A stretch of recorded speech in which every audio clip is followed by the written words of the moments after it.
اعوذ باللہ من الشیطان الرجیم، بسم اللہ الرحمن الرحیم۔ نماز پڑھتے ہوئے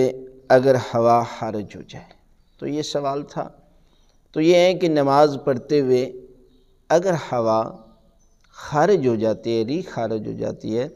تو اس سے نماز باطل ہو جاتی ہے، اس لیے کہ ریح خارج ہو جانے کی وجہ سے آپ کا وضو باطل ہو جاتا ہے، اور جب وضو باطل ہو جاتا ہے تو آپ کی نماز بھی باطل ہو جاتی ہے۔ اس لیے فوراً اگر نہیں کر سکتے کسی وجہ سے، تو نماز مکمل ہو جانے کے بعد، جب باجماعت نماز پڑھ رہے تھے تو آپ کا درمیان میں وضو باطل ہو گیا، ہوا خارج ہو گئی، تو آپ نماز کے بعد دوبارہ وضو کریں اور اس نماز کو دوبارہ پڑھیں، اس لیے کہ آپ کی نماز باطل ہو گئی ہے ہوا خارج ہونے سے۔ لیکن اس میں طہارت کرنا شرط نہیں ہے کہ آپ جو ہے وہ جا کر واش روم میں طہارت کرنا شروع کر دیں، نہیں، ہوا خارج ہو جانے کی وجہ سے صرف وضو کرنا ضروری ہے،